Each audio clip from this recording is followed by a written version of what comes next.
New day, new tariff threat. Marketplace Morning Report is supported by Total Wine and More. With so many bottles to choose from, Total Wine helps make it easy to find everyone's favorite. Drink responsibly. Be 21.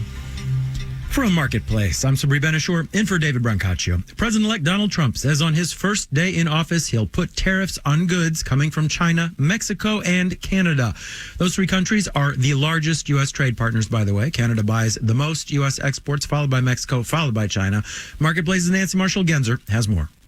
Trump says after he's sworn into office on January 20th, he'll sign an executive order putting a 25% tariff on all products coming into the U.S. from Mexico and Canada.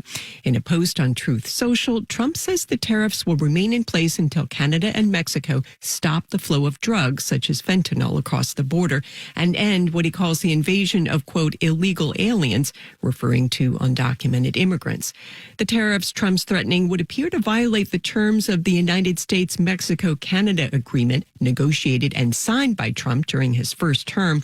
It allows tariff-free trade for many products. In another Truth Social post, Trump said he would sign a second executive order charging China an additional 10% tariff. Trump says China never followed through on promises to execute drug dealers who smuggle fentanyl into the U.S.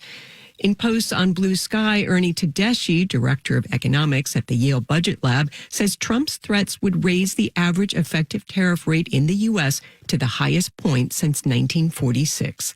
I'm Nancy Marshall-Genzer for Marketplace. Speaking of trade, on Wednesday, the Census Bureau will report out just how much we as a country exactly spent on imports and how much we earned on exports for the month of October. One U.S. export that's been increasing in the recent months is soybeans, mostly because soybeans are getting cheaper. In fact, soybean prices have been falling for more than 2 years now. The reason? Good old supply and demand. Marketplace's Justin Ho reports.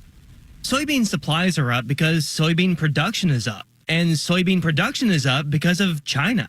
The amount of soybeans that China needs to purchase daily is just mind-boggling. Like, your jaw drops.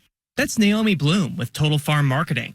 Thing is, China slapped retaliatory tariffs on American soybean exports during the Trump administration. So it's been buying more soybeans from other countries, especially Brazil, where soybean production has exploded. Ultimately, they are just the world's biggest supplier of soybeans right now, and their biggest customer is China. Bloom says China is still buying American soybeans, but Scott Irwin, an agriculture economist at the University of Illinois, says American farmers are in a tough spot. They can sell their soybeans now at today's low prices or wait and face the risk that the next administration starts another trade war with China, which could push prices even lower. I talk to a lot of farmers on a regular basis, and I've described them as nervous as cats on a hot tin roof. Either way, Irwin says he expects that in 2024 and in 2025, the soybean business will not be profitable for farmers. I'm Justin Ho for Marketplace. All right, let's do the numbers. S&P and NASDAQ futures are both up about 0.3%. Dow futures are down about 0.3%, or 141 points. Marketplace Morning Report is supported by Schwab.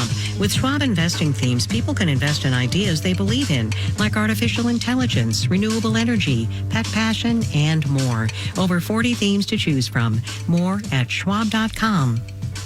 Bitcoin, the digital asset, has reached record high after record high since the presidential election. That is in part because people expect that President-elect Donald Trump will be especially supportive of cryptocurrency.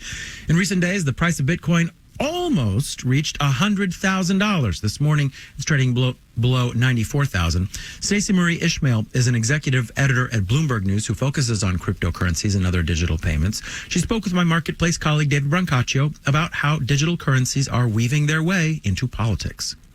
You look at 100,000 for a Bitcoin, and people draw a line to Donald Trump's election victory. He's pro-crypto. I mean, Kamala Harris wasn't anti-crypto. She was talking about investments in that sector.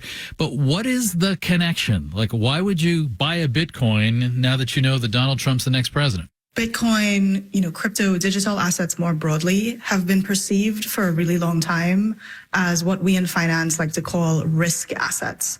And that means they are riskier than certain other types of financial transactions you could engage in, but also that they tend to have a lot more volatility embedded in them. And one of the first things that President-elect Trump has said he would do is increase the friendliness of the regulations that govern risk assets like crypto, which means, if you think that that's going to go through and it's going to be super smooth, the environment is going to be overall more conducive to speculation. It's going to be less difficult for certain people to engage in, highly leveraged transactions or essentially borrow more money to make a speculative bet. And that has people thinking, okay, good, this is the right time to buy because the price is likely to go up from here.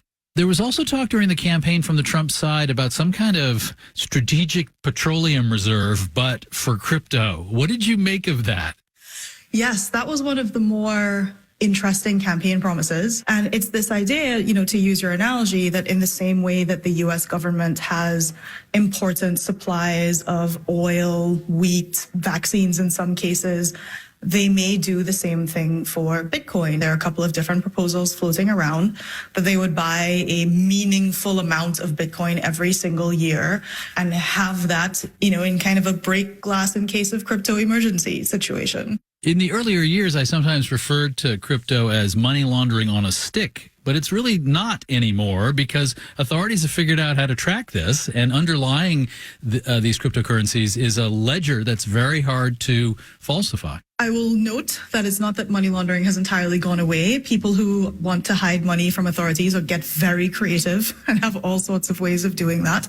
But it is absolutely the case that the percentage of illicit transactions, which is to say everything from money laundering to terrorist financing and back again, has declined year over year as the legitimate uses of crypto have increased. All right. Well, this continues to be a fascinating space to watch. Stacey Marie Ishmael is executive editor of Crypto and Digital Payments at Bloomberg News. Thank you very much. My pleasure.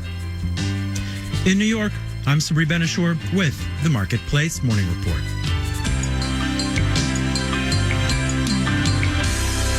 From 8 p.m., American Public Media.